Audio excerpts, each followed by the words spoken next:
Quando este podcast começou, em 2018, Mário Falcão ainda não tinha feito stand-up comedy pela primeira vez. 6 anos depois, já conta com mais de 600 atuações. Foi guionista do 5 para a meia-noite e lançou recentemente o podcast Correr de Chinelos com os colegas Hélder Machado e Rodrigo Correia. Após abrir as tours de Gilmário Vemba e Hugo Sousa, estreia-se a solo com Menino de Ouro, em Lisboa e no Porto. Com este especial, o humorista de Massamá quer deixar de ser pobre e, quem sabe, comprar um carro com 6 mudanças. Bem-vindo, Mário. Obrigado, Gustavo. À primeira vista.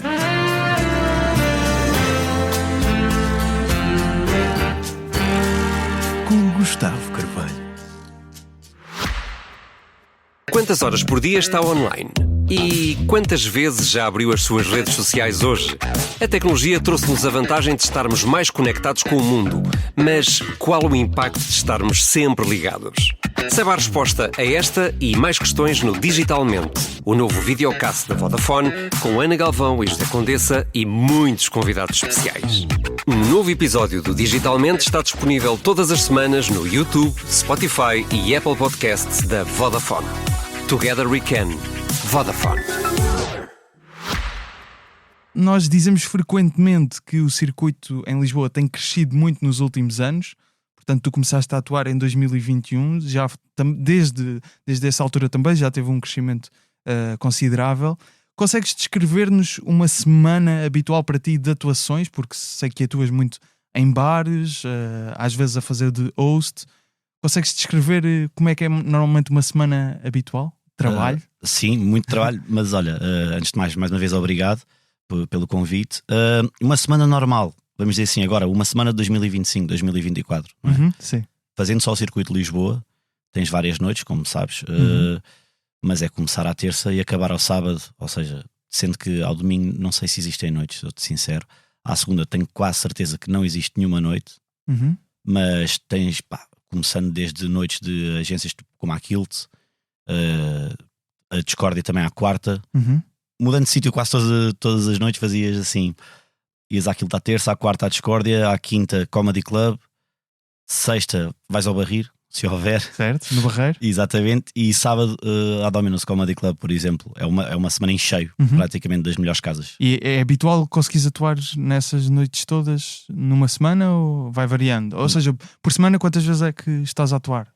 Neste momento agora, pronto, abrandei um bocadinho também por causa do sol, mas no que chamaríamos a semana típica? Numa semana típica diria que atuar entre 7 a 8 vezes, porque por exemplo, tanto a Discórdia como aquilo como o Comedy Club à sexta e ao sábado fazem 2 vezes, ou seja, Comedy dois Club turnos. Também já me disseram que até já faz 3 às vezes. É verdade, às vezes há um terceiro turno na sala de baixo e pronto, logo aí são logo 3 atuações ali no espaço de 3 horas, por exemplo.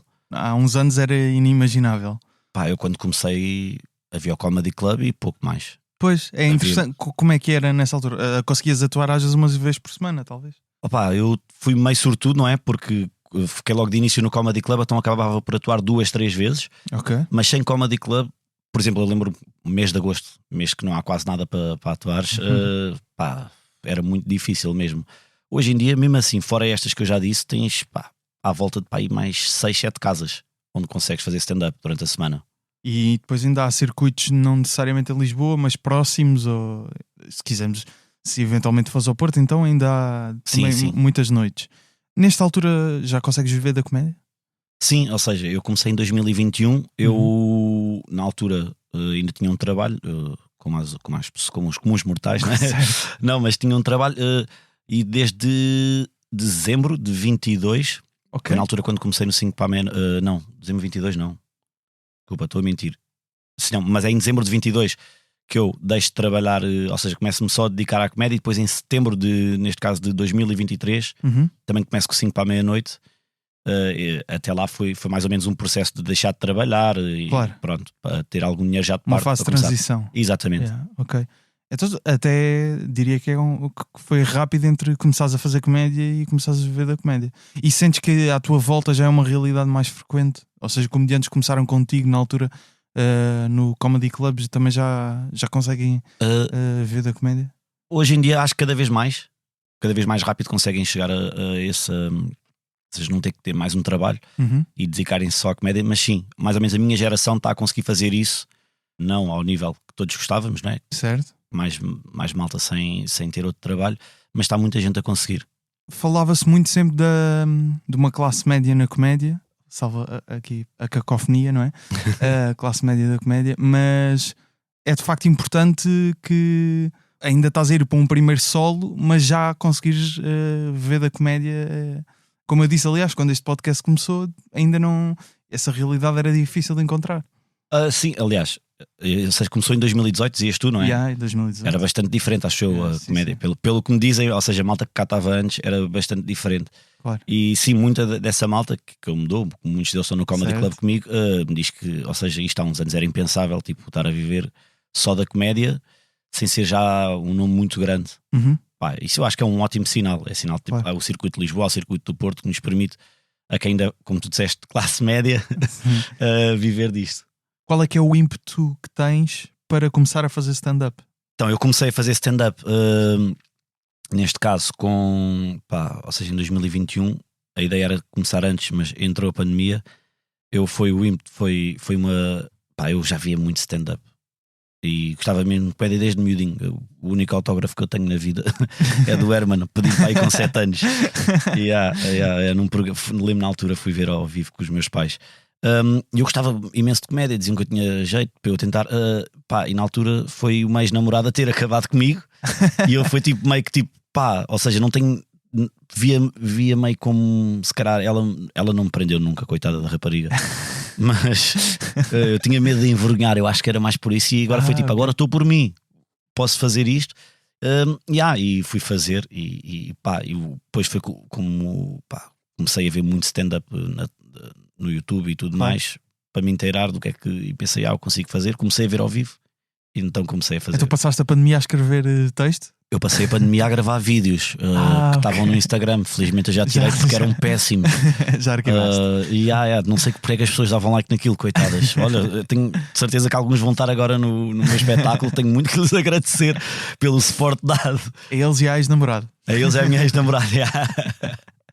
Eu terminava a introdução dizendo que és um humorista de Massamá que quer deixar de ser pobre e quem sabe comprar um carro com 6 mudanças. A Bárbara Tinoco tem uma música sobre ser da linha de Sintra. Ela fala muitas vezes sobre isso. Na sinopse deste espetáculo mencionas Massamá. Tal como a Bárbara Tinoco, é um traço importante na tua identidade artística ser da linha de Sintra. Sem dúvida, sem dúvida. A cena que ela diz que não sabe comer com talheres, mas eu sei. Não, mas eu acho que é um traço muito da minha personalidade. Até fora da comédia, então. Até sim, eu acho que pronto, claro que exagerada na comédia, Sim. mas é um traço muito importante viver na linha de Sintra. Mas porquê? Porque o que é que há na linha de Sintra que faz com que é um bom ambiente para histórias? Eu acho que crescer na linha de Sintra é metade do caminho para seres comediante, percebes? Que é tipo aquilo é sobreviver, quase, não é? É claro que isto é um exagero, mas acho que acaba por ser uma base. Até, por exemplo, já disse muitas vezes que, por exemplo, eu gosto muito de crowdwork porque eu aprendi a responder muito rápido às pessoas, senão estava a estudar, quando estudava aos outros alunos e isso, acho que isso aí fez muita diferença e é um traço bastante marcante na minha personalidade. Mas o que é que há de único? Por exemplo, eu sou da Zambuja, também, no fundo faço a linha de Sintra, só que a Zambuja é outra ponta. Ok. Não é? Eu agora não estava confuso porque pensava estava com bairro de Zambujal. Não. Ao pé de Vila Franca, certo? Exato, depois de Vila Franca. Ainda depois, poça. Exato. Ou seja, mesmo final, no fundo a linha de Sintra vai até à Zambuja, ou a linha da Zambuja vai até a Sintra. Sim. São mesmo extremos. Deves ter passado muito tempo da tua vida em comboios, claramente, não é? Horrível, é. Pronto. Muitas vezes assaltado. Por acaso nunca me aconteceu ser assaltado em comboio na linha da Zambuja, mas acredito que às tantas essa realidade de irmos para Lisboa, seja trabalho ou estudar ou o que seja, ou conviver só, às vezes basta estarmos atentos e vemos cenas que não... Sim, que não queres ver, não é? Que não queremos ver. Que não queres ver, exatamente. Que dão histórias, mas porque é que achas que é diferente? Ou seja... de que forma é que crescer em Massamá especificamente, até porque depois na continuação da sinopse falas também em viver numa família disfuncional. Não sei se isso está relacionado também com o Sete de Massamá. Sim, também pode ser. Não, mas ou seja, eu acho que cresci em Massamá. Imagina, eu ainda sou de uma geração que cresceu tipo na rua, a jogar à bola e... Claro. Tu és de 91. Ou seja, tipo, meio uma cultura de bairro, não é? Tipo, de conhecer toda a gente da rua, ou seja, as pessoas da minha rua sabem quem é que eu sou, sabem quem é a minha mãe, há meio essa cultura de bairro. Não é? Exatamente. A família disfuncional também acaba por ser a minha e todas as famílias à volta da minha. não vou estar aqui, ou seja, sim. E isso aí, tipo, pá, marcou-me bastante, tipo, desde histórias é que surgem daí. É isso, muitas das histórias que estão no Sol são baseadas em vivências reais, exatamente. Vivências da escola, então, que acho que isso aí dava para fazer aqui 8 horas de podcast. E pá, é muito por aí mesmo. Alguma história que não uses no Sol e que possas Alguma história que não uses no Sol e possa contar? Porque os humoristas falam muitas vezes de disfuncionalidade na forma como cresceram e que isso de alguma forma também os levou a encontrar o humor para relativizar ou o que seja, não é? Mas parece-me que também já devia atuar algumas vezes, não é? E a falar sobre Massamá e fazer piadas sobre isso, e parece-me que sentes que há ali uma disfuncionalidade muito específica daquela zona, não é? Opa, imagina, assim não é. Eu também falo de Massamá. Não estou aqui a criticar Massamá. Não te preocupes, ninguém vai fazer nada. Aliás, em Massamá, eu estou aqui a falar e estou a fazer Massamá, muitas vezes parece que é um bairro muito perigoso e não é. Não é. Eu tenho família que vive em Pronto, Massamá acaba por ser tipo, vá até a zona mais tranquila. É um bocadinho depois de Massamá, mas sim, força. Acaba por ser até a zona mais tranquila ali de Sintra, provavelmente. Ou era. Porque eu também falo, mas eu já não moro em Massamá. A verdade é aburguesaste-te. Aburguesei, sim. Mas eu acho que há um orgulho estranho de quem é da linha de Sintra, principalmente de Massamá, que como os rappers usam os códigos postais, não é? Certo. Então ficou ali as pessoas gostam de ser de Massamá. E por exemplo, o facto de eu ser de lá e agora até quando lancei o Sol das pessoas lá, ele é um de nós. Certo. Então, está a representar-nos. É isso, parece tipo, ele vai chegar longe, é tipo.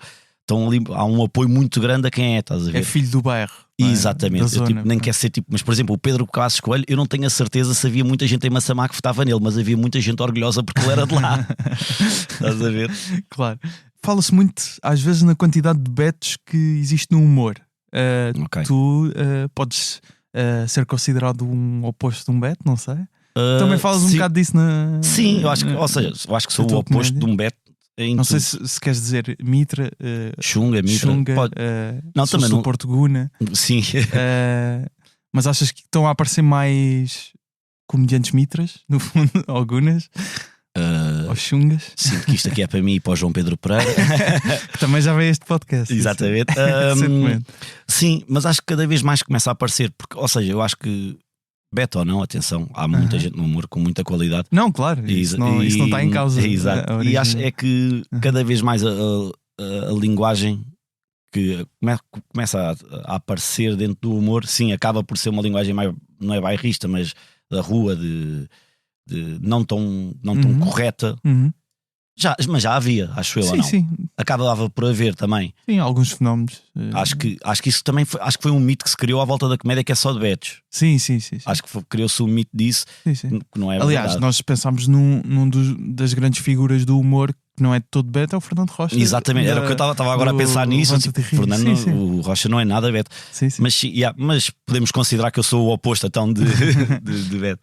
Notas também, aqui não especificando necessariamente em betos e chungas, ou o que quisermos chamar, mas os temas estão mais diversos no humor, as abordagens estão mais diferentes. Noto como atuas muito em bares, sentes que há uma expansão nos temas que se falam, como se abordam. E eu acho que existe cada vez mais, primeiro existe cada vez mais muito público a rodar. Acho que o stand-up neste momento se encontra tipo numa fase, está em crescimento brutal. E sim, cada vez mais os temas abordados são diferentes. Ou seja, tipo, as vivências de cada um dentro do stand-up são cada vez mais faladas. As vivências tipo malta do Porto, malta de Lisboa, malta de outras zonas do país são mais faladas e entendidas. O que é muito fixe. Por exemplo, é o que estavas a dizer de eu falar de Massamá, de eu ser o oposto de um beto. Há mais público que entende isso e se relaciona. Eu acho que acaba por ser muito relatable. Há bocado tinha-te perguntado uma história e depois não desenvolvemos. Não sei se tens aí alguma. Olha, nem me lembro. Tenho, mas olha, eu vou-te contar uma. Acho que nunca contei. Acho que nunca contei. Sol, porque não, isto não tem isto no sol. Acho que nunca contei isto em podcast sequer. Foi uma vez quando era chaval, tinha aí 13, 14 anos. Eu não sei como é que era na tua escola, mas na minha, ou seja, os professores chegavam ao pavilhão onde eram as aulas e a auxiliar dava-lhes a chave da sala. Exatamente. Pronto. Isso. Na minha. Ou ia abrir a porta. Exato. Na minha escola, pronto, aquilo havia uma salinha que tinha as chaves todas. Certo. Eu uma vez e mais 2 colegas armámos-nos em heróis. O que é que fizemos? Roubámos as chaves todas. Okay? Roubámos as chaves todas. Tivemos ali um dia sem aulas, considerados heróis pela turma toda. Só que houve uma rapariga que se chibou. E ela não sabia ao certo, mas disse que éramos nós. Eu nunca me vou esquecer que foi aquilo. Foi para o conselho executivo, não me chamaram. Ou seja, supostamente ela tinha dito que tinha sido eu, mas eu e outros rapazes, conselho, liga à minha mãe. Okay? E eu estava na rua a jogar à bola. Eu nunca me vou esquecer da minha mãe descer as escadas, começa a andar para mim na rua e eu tipo, ou seja, parecia que estava tudo em câmara lenta. Mas estavas dentro da escola? Isto já estava fora, ou seja, eles ligaram para a minha mãe, eu estava fora da escola a jogar na rua. Ok. Com os meus amigos. A minha mãe veio na minha direção sem dizer nada. Tive ali a perfeita noção que é tipo, fui apanhado. Já está. E pronto, e na altura lembro na altura foi um dinheirão. Tivemos que, ou seja, a minha mãe, coitada, que era mãe divorciada, teve de estar a pagar as fechaduras todas do pavilhão inteiro. Exatamente, à minha pala, a coitada da mulher. Ainda hoje tenho que lhe pagar isso. Ainda estás em dívida. Sim, à pala da rapariga que se chibou, a verdade também é esta. Tu tinhas referido há bocado que gostavas muito de fazer crowdwork também por essas vivências de escola e o que seja. Um humorista disse-me que tu usas o crowdwork, estou a citar, com mestria. Atenção. Que é, tu fazes várias vezes de host, certo? Sim. E é um mecanismo importante que um comediante tem que dominar para fazer bem o papel de apresentador da noite, não é? No entanto, achas que há uma banalização do crowdwork? Até a nível internacional, cada vez mais vemos crowdwork em Reels e TikToks e parece-me que algum é bem feito e outro é mal feito e também pode dar um bocado de má fama a esta estratégia, percebo. Não é? Ou seja, o clássico são um casal. São um casal. Sim. Vais dormir no sofá, não sabes há quanto tempo, não é? Eu acho que o crowdwork é uma arma muito boa dentro do stand-up. Acho que é uma das, principalmente para hosts, é o mais importante, até diria. Relativamente à banalização, acho que é verdade, atenção. Ou seja, também, porquê? Porque o crowdwork é o mais fácil de ficar viral, não é? Dentro das redes. Porque rasgaste aquela pessoa. É isso, eu acho que o público acaba por gostar muito de ver alguém a ser rasgado. Certo. Sendo-se assim. Eu acho que até já há público que vai com vontade de ver não só isso a acontecer, como às vezes interagir para provocar ali o comediante de alguma forma. Não sei, eu cá ainda não sinto muito isso em Portugal, mas vendo lá fora. Outra noite já apanhei assim alguém. Mas é capaz, sim. Mas vendo lá fora, eu vejo, por exemplo, os Schulz e é tipo, claro. Parece, quase que parece feito, não é? Mas não é, supostamente. Parece não. São escolhidos a dedo quase para estarem ali. O Matt Rife também acho que houve exatamente. Essa questão com um sol dele, não é? Eu acho que a banalização se cria também se deixarmos cair no que estavas a dizer logo ao início, na conversa do são um casal, há quanto tempo é que estão juntos ou seja, sim. Mas acho que são as armas iniciais e é normal começar assim. Pode ser um bocado de batota, não é? Parece, às vezes pode ser um refúgio o humorista sente que pode não estar confiante com o texto, ou pode não ter texto e vai para aquilo, não é? Para ver o que é que surge ali um bocado. Às tantas é quase o escavar por tentar ter material dado estou a perceber. Pode ser. No entanto, eu acho que cada vez mais cá, pelo menos o que começa a ver é tipo, já há malta que começa já a ter respostas.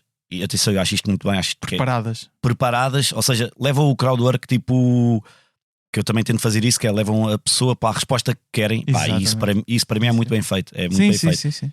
E aí saímos da banalização do sou casal e tudo mais. E especialmente porque aí passa a ser quase uma mistura entre texto e improviso, Sendo que há sempre uma parte de improviso, mas o humorista está em controle da situação sempre. Exatamente. Ou seja, não está mesmo a fazer magia. Tem o truque. Sim. Aliás, está a fazer verdadeira magia, né? Tem o truque na mão. Sim. Para o público é sempre magia. Eu tinha muito isso na altura, depois até tenho um Reels com isso, que é quando na altura perguntava quem é que era de 2000 ou depois de 2000, tinha logo a resposta rápida para isso, para quando alguém levantava a mão, que eu pergunto, ou seja, e o público adorava, e tipo, aquilo não era feito, mas é tipo, eu já sabia, ou seja, fiz 1, 2, 3, resultou, então pronto, isto resulta. Estavas a falar em Reels, também publicas o teu conteúdo online, muitas vezes é essas stand-up, às vezes momentos de crowdwork também. Exato. Como é que tu fazes a distinção entre bom crowdwork e mau crowdwork, no fundo? Há obviamente esses temas comuns que já dissemos, mas o que é que faz de um crowdwork bem executado para ti? Que já tens experiência no. O que é que faz de um crowdwork bem? O que é que tentas fazer, talvez? Eu quando vou ser host, eu não levo texto nenhum. Não gosto, aliás, acho que fica não é fica feio, cada um tem a sua forma de o fazer, mas eu não gosto, eu gosto mesmo, claro que tenho perguntas pensadas para as pessoas, mas não levo nada escrito que me leve para. Claro. Eu acho que muitas vezes é o que as pessoas, ou seja, eu faço uma pergunta, o que a pessoa me dá dali, eu vou tentar abrir um ângulo dentro da minha cabeça, na altura, que me permita, tipo, ou seja, não é pesquisar, explorar o tema. Sim. O que é que faz um bem feito? Eu acho que muitas vezes é o próprio público, sinceramente. Tendo um bom público, um público com histórias, um público que gosta de stand-up e que te deixe, ou seja, há muitas vezes apanhas público que não quer interagir e estão no direito deles, estão ali, tu é que me tens de fazer eu nunca quero interagir. Mas costumam-se meter muito contigo? Não. Eu acho que já te vi 1 ou 2 vezes, eu estou a atuar, mas tipo. Mas normalmente, ou seja, se tiver a sala bem escura, não reparas que. Mesmo que conheças, não reparas bem que sou eu, não é? Eu por acaso tenho isso. Eu odeio falar tipo com gente que conheço. Pois, eu percebo. Tipo, eu não sei como é que há malucos que conseguem fazer isso, mas eu acho que isso aí, mal tu já sabes quem é a pessoa, já te tira um bocado de. Sim. Já não é genuína a conversa. Claro. E quanto mais genuíno for o crowdwork, para mim é o melhor. E espero sempre que nunca interajam comigo. A não ser que eu olhe para ti ou alguém olhe para ti e estás tu a abanar a cabeça tipo com um sinal de não, tipo, aí texto horrível que estás a fazer. Tipo, carreguei no botão vermelho para parar a atuação. Disse na introdução que já atuaste pelo país, até foste às ilhas também, estrangeiro. Aliás, acabaste de vir de atuar no estrangeiro. Abriste tour já de humoristas como o Gilmário Vemba e o Hugo Sousa, também de algumas datas do Manuel Cardoso. Exato. Também abriste a tour do Renato Albani. Sim, a última. O humorista brasileiro, quando ele veio a Portugal da última vez. O que é que se aprende ao fazer este percurso de opener? O que é que se aprende? Obviamente dá estaleca. Dá uma grande estaleca, sim.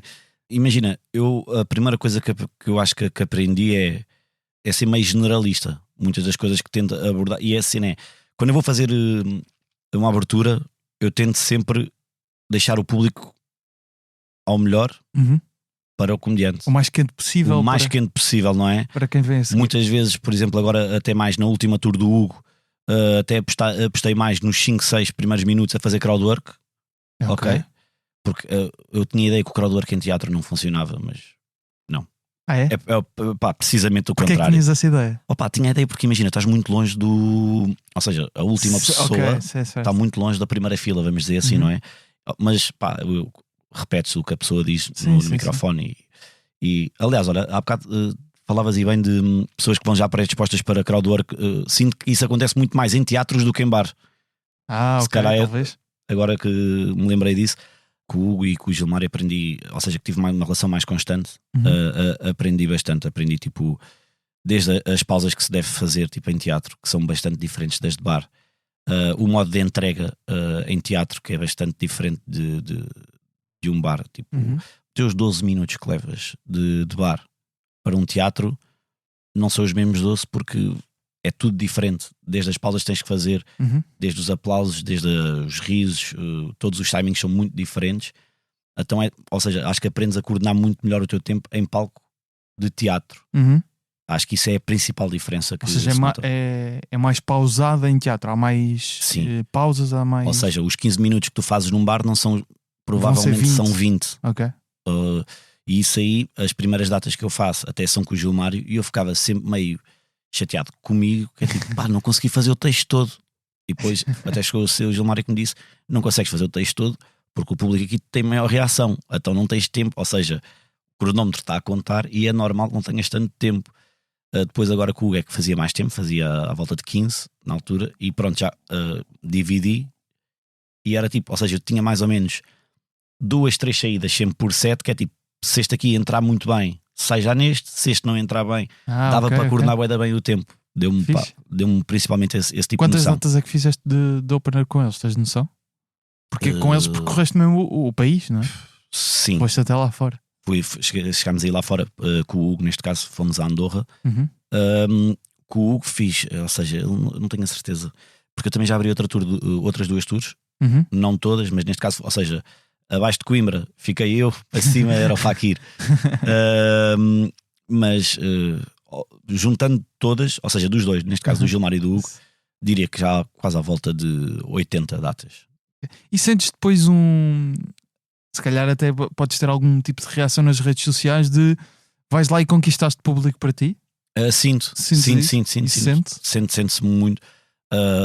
Principalmente em localidades onde eu nunca atuei. Okay, por exemplo, eu este ano fui a Coimbra com o Hugo, este ano, pronto, 2024, fui a Coimbra com o Hugo e tive, ou seja, muita interação nas redes sociais e de facto malta a mandar mensagens, tipo, não sabia quem é que eu era. E isso é ótimo. Pronto, claro. Em Lisboa já entrei mais confiante, já vi tipo, alguém aqui sabe quem é que eu sou. Certo. E tipo, já muita malta sabia. Claro, também já tinha feito com no Tivoli, mas já havia maior receptividade. Claro. Estás a jogar em casa. Mas... Exatamente, estava a jogar em casa. Sim. Agora, quando sai de Lisboa, é incrível. E, ou seja, a reação das pessoas também tem sido muito boa. Então agora quando preparas este solo, Menino de Ouro, depois de especialmente teres tido estas experiências, como estás a dizer-te, até essa gestão de tempo, também perceber a que públicos é que podes chegar, a que cidades do país é que podes ir. Por agora o que sabemos é que tens 23 de Abril esgotado já no Teatro Vilareia, portanto, muitos parabéns, primeira data esgotada do primeiro solo, é importante. 24 de Abril no Porto, Estúdio Latino do Sá da Bandeira, e abriste uma nova data a 30 de Maio, também no Vilareia, em Lisboa. Estás a pensar tentar, quem sabe, uma Coimbra, mais passos? Ainda tenho que ver, tenho que falar com o Pedro Gonçalves, com o Pedro Gonçalves, sim, da Showtime, exatamente, para vermos para já, agora é Porto e acabar a de Porto e a de Lisboa, mas sim, Coimbra, por acaso Coimbra, eu falei há bocado e de facto gostei muito do público de lá, receberam-me super bem e acho que é uma cidade que também recebe muito bem todos os stand-up comedians. Não que as outras não recebam, atenção, tipo, há imensas cidades, eu estou a dizer as que eu tenho possibilidade também já ouvi isso de outros comediantes, que Coimbra está com ótimo público. É incrível. Se calhar a universidade pode ajudar, ajuda, não é? Ajuda bastante. Idade, não é? De interesses. Sabemos que há um público que está muito interessado em comédia. Braga e Guimarães também são cidades incríveis. O problema é, ou seja, ainda para já não quero dar um passo maior que a perna. Sim, isso é interessante. Porque é que decidiste nesta altura? Porque é que foi esta altura em que decidiste vou lançar o meu primeiro solo? Isto estava a ser pensado mais ou menos desde agosto do ano passado. A ideia inicial seria ainda lançar em dezembro, mas depois é assim, depois também estava a fazer as datas com o Hugo e queria estar mais concentrado também nisso. Então pensámos, vamos apontar ali para abril, março, abril, neste caso, e ficou mesmo para abril, porque já estava, ou seja, era uma ideia que estava a ser pensada há algum tempo, também com o Pedro, já tinha falado com o Pedro sobre isso. Sentiste que já tinhas material para matar, não é? Quer dizer, tu já deves ter matado material, não é? Porque não, eu em 4 anos. Em 4 anos já há material que já, ou seja, eu neste momento já tenho praticamente o alinhamento todo fechado falta-me alinhar ali 5, 6 minutos. Mas está praticamente todo fechado, já com material que nunca publicado, como é óbvio, mas já tudo está tudo limado, felizmente. Mas ou seja, isto não é uma compilação de os melhores beats da carreira de Mário Falcão? Não. O meu best-of. Exato. Vou lançar, é o Now, aquele CD que se lançava. Não, ou seja, há toda uma história envolvente, ou seja, tem toda uma ligação à história. Ok. Relacionada com o título? Relacionada com o título, exatamente. E a propósito desse título, os últimos meninos de ouro portugueses, ou seja, vencedores dos Golden Boy, foram Renato Sanches em 2016 e João Félix em 2019. Tendo em conta as carreiras de ambos, não é arriscado estares a tentar seguir o mesmo caminho? Opa, é assim, eu estou com algum medo. Atenção, aliás. o Renato Sanches foi campeão europeu e já ganhou títulos importantes. João Félix, mais desde que saiu do Benfica, pronto. É uma boa carreira dos dois, não é? Não. Quem nos dera. Exatamente. Claro. Opa, é arriscado, sim, ainda por cima, sendo eles, ou seja, eles ganharam isso como jogadores do Benfica, eu sendo do Sporting, não é? É arriscado. Pá, desde que eu não tenha as lesões do Renato, coitado, que era um grande jogador. Pois é, fogo. Deu-nos €1. Deu-nos €1, se não fosse farta-se de chegar à bola ao miúdo. Mas sim, é arriscado. Os últimos Golden Boys portugueses são. Mas portanto, não estás a pensar contrair nenhuma lesão que te impossibilite chegar a grandes patamares na comédia. Epá, espero não ter nenhuma lesão tipo nas cordas vocais. Mas ou isto está relacionado também com futebol, o título? Não. Não, ou seja, tipo. O menino de ouro acaba por ser a mesma expressão. A expressão tipo que eu senti durante toda o meu menino. Não é? Exatamente. É um tratamento familiar, é isso? É tratamento e foi muito ligado às professoras. O facto de eu nascer, tipo, ou seja, eu faço anos tipo um dia antes da noite de Natal. Ok. Estás a ver? E houve sempre aquele. Um dia antes da noite de Natal, 23 ou 23? Passa 23. E as pessoas tipo sempre me deram tipo aquele tratamento tipo, pronto, ele merece mais uma. Ou seja, muitas vezes tentavam-me só dar uma prenda e a minha mãe meio que forçava, tipo, coitadinho, e depois sempre, ou seja, houvesse pronto, é um menino de ouro, okay. E acaba muito por ser esse tratamento que eu fui tendo ao longo, quase até aos dias de hoje ainda. Ok. Sempre, mas isso depois vou ter que explicar no sol. Okay, claro. Mas sentias esse tratamento não só de família, que estás a dizer? Exatamente. Desde professores a pais de amigos.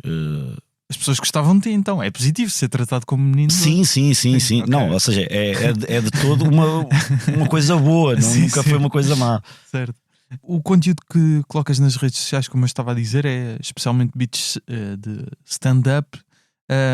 Para um jovem humorista, atualmente eu diria que a maneira mais óbvia de crescer é atuar em bares, como fazes, e criar conteúdos para online, por exemplo, o recente podcast que lançaste com mais 2 colegas. Mas por outro lado, a certa altura acho que podemos estar a formatar muito o caminho para o sucesso do jovem humorista. Sentes que está muito formatado esse percurso? Ou seja, sentes algum tipo de vou ter que fazer conteúdos pelo online, mesmo que às vezes possam existir humoristas que não têm jeito para fazer conteúdos online, têm jeito para ser humoristas de palco, e outros que têm jeito para fazer conteúdos online e não para atuar. Sim, eu acho que cada vez mais tipo ou seja, não por culpa nossa e não por culpa de ninguém, não é? É o resultado do sucesso do meio. Exato. Não é mau. Exatamente. Eu acho que é o resultado das redes também, não é? Certo. Ou seja, porque depois basicamente podes ser muito bom, mas tu queres vender bilhetes. Claro. Acho eu. À partida, não é? Mas sim, ou seja, estamos todos meio que formatados para criar conteúdo. Neste caso, seja conteúdo em palco, conteúdo podcast, entre outros. Mas sim, acabamos por estar todos muito formatados. E claro que há pessoas que têm muito mais talento. Eu sinto que tenho muito mais talento para stand-up do que para podcast, por exemplo. Mas acho que é mais uma vertente que eu também quero agilizar e explorar. Sim. Mas sim, cada vez há mais malta a fazer isso. Não sei se é um formato que vai dar para todos ou não. Acho que é um formato que é mais fácil tentar. Claro que o ideal seria, sim, eu por mim só fazia stand-up, sendo sincero. Ou seja, e não gostava de ter que me preocupar com as redes e tudo mais. Sim. Mas é o que eu estava a dizer. Mas tens que entrar no jogo, não é? Tens que entrar no jogo e eu acho que também é uma forma assim, quanto mais fizeres, vais melhorar, de certeza, não é? Quanto mais stand-up fizeres para criar conteúdo, também vais melhorar, ou seja, acaba por balançar os dois, não é? Achas que não conseguias viver só de... Ou melhor, tu vives só de stand-up, não é? Não ganhas dinheiro com redes sociais. Exatamente. Mas não é sustentável criar uma carreira só a fazer stand-up em bares e às vezes ir a teatros e etc. Se não tiveres divulgação, é muito difícil, acho eu.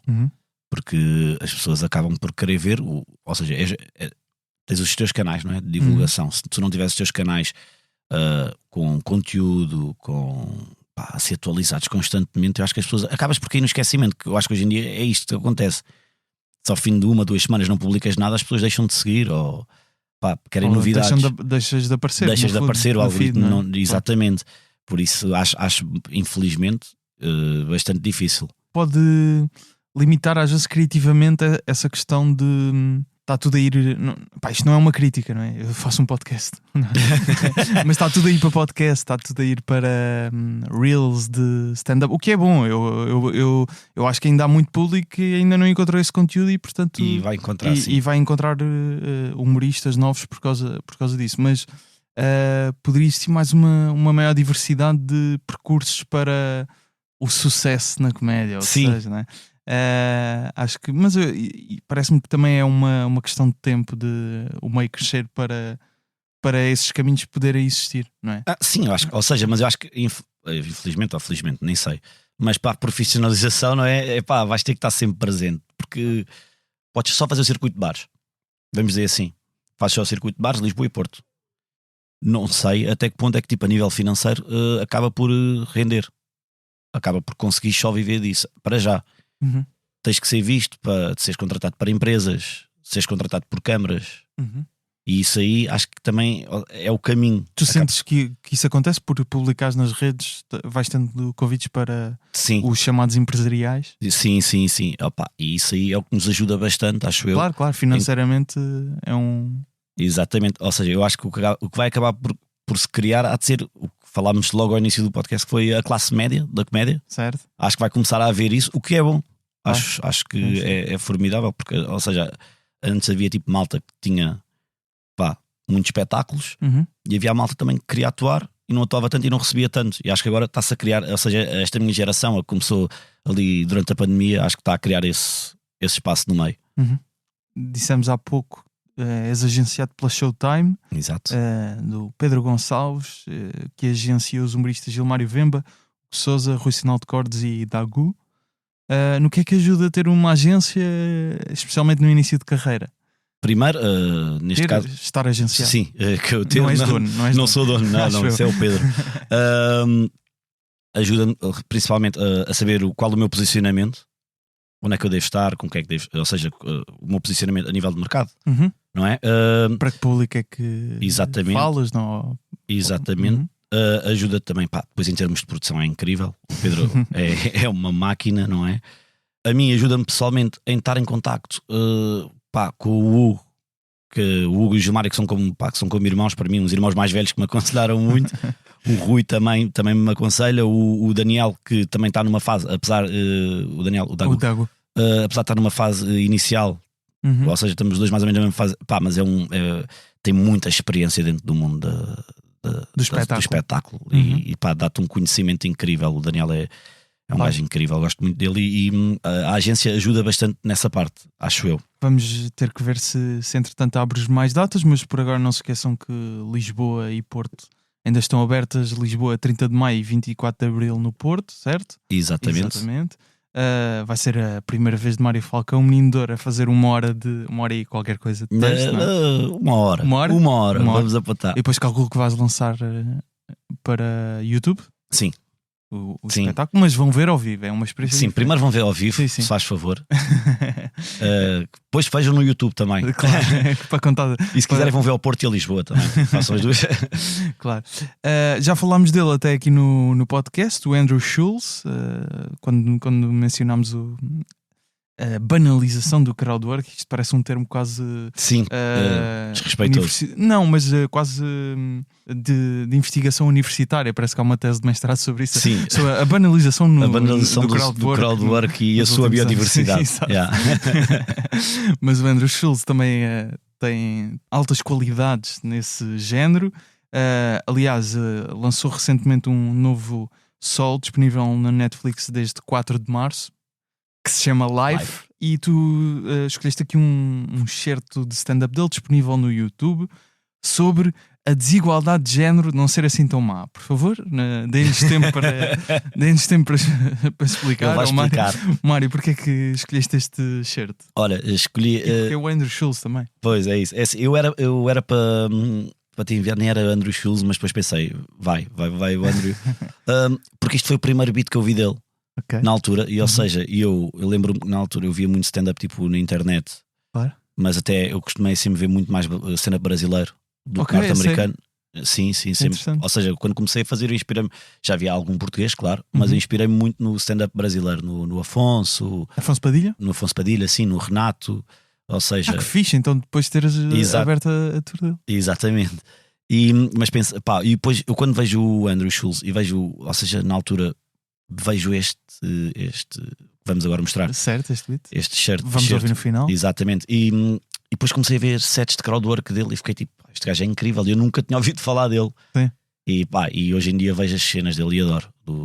Acho o mesmo incrível. E um gajo que não começou tarde, mas só ganhou reconhecimento há pouco tempo. Certo. Literalmente. Não é? Vai fazer o Madison Square Garden, não é? Ou já fez? Já fez 3. Já fez? 3. Estou desatualizado nisto.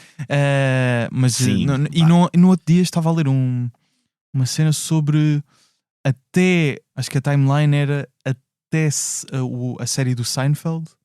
Só tipo um grupo muito reduzido de pessoas é que tinha feito, humoristas é que tinha feito o Madison Square Garden em nome próprio.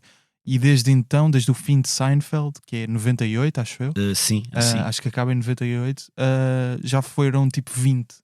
Acho que não chegava a 20, mas quase 20 humoristas em nome próprio já escutaram o Madison Square Garden. Ou seja, após o fim de Seinfeld. okay, ou seja, foi uma evolução tremenda. Isto para falar como o Seinfeld tinha momentos de stand-up, a teoria é que Seinfeld ajudou a criar uma nova geração de humoristas, sem dúvida, até a nível internacional.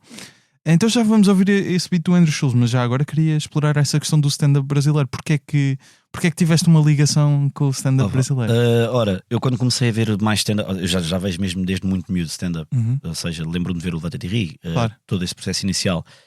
E na altura depois, eu quando começo a interessar cada vez mais por stand-up, procurava no YouTube. Ou seja, eu lembro-me aí em 2011, 12, 13 via muito os beats do Chris Rock, lá estavam disponíveis, e Chapéu, estava os especiais e tudo disponíveis. Sim. E depois eu queria ver em português, mas havia muito pouco conteúdo em português Na net. E lembro-me na altura encontrei os 4 amigos que não sabia quem eram e comecei a ver, e lembro-me na altura de ficar tipo impressionado com o Afonso. E depois continuei a pesquisar Renato, o Tiago Ventura, entre outros. E depois aparece-me na Netflix, curiosamente, não sei se já alguma vez já viste uma coisa Alma de Pobre. não, Comediantes do Mundo. Sim. E pronto, e aparece um trecho aliás, era para te enviar um trecho que ele tem lá do Afonso de 30 minutos. E eu lembro que eu já gostava dele. Ele tem lá um pensamento que é sobre as pessoas que ele encontra um gajo na farmácia e o gajo está a comprar tipo preservativos, uma pílula e fraldas. Estás a ver? E o gajo está ali 20 minutos e aquilo é de uma loucura total. Então eu sempre acompanhei muito, adorei ver sempre stand-up brasileiro. E também comecei, depois também na altura a ver também francês. Ou seja, andei tipo foste à volta do mundo. E não conhecia, por exemplo, só há um ano e meio, 2, é que eu soube quem é que era o Mark Normand. Estás a ver? Ou seja, eu via tipo todo o stand-up brasileiro, comecei a ver francês de um gajo que eu curti muito, que é o Fari, não sei se conheces. Não conheço. Que é incrível, também tem 2 ou 3 especiais na Netflix, recomendo. E na altura, ou seja, desatualizei-me quase do stand-up norte-americano. E só com o Andrew Schulz é que quando na altura vejo este beat e depois encontro no Netflix aquele programa dele que era o Schulz Saves America. Certo. Pronto, e aí é que eu começo a voltar a ver stand-up norte-americano. Foi muito por aí. Fixe. Voltou essa ligação por causa dos Schulz.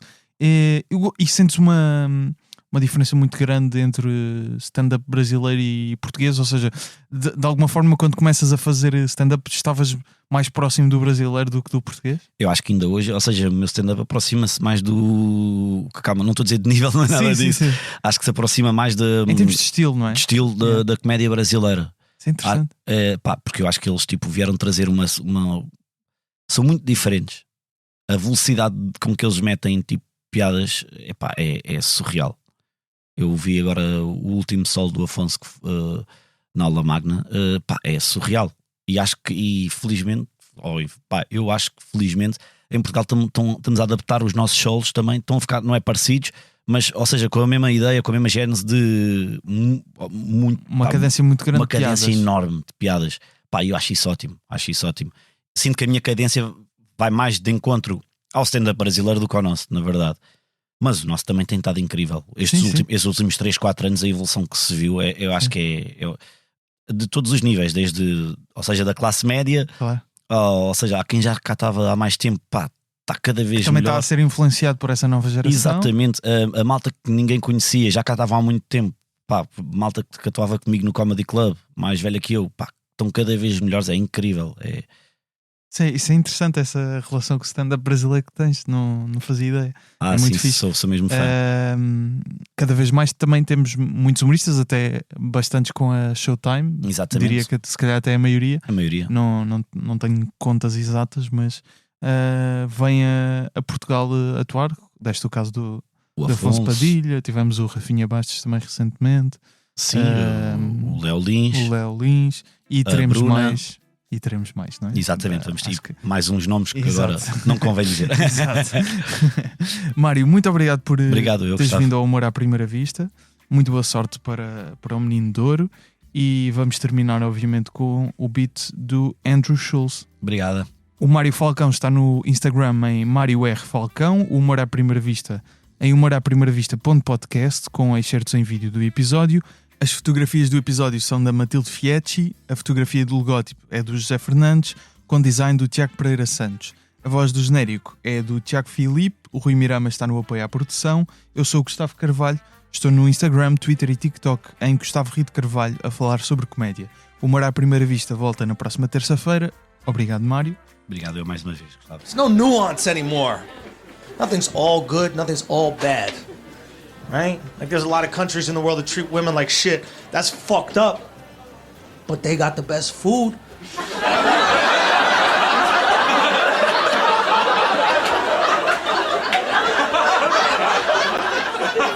That's undeniable, right?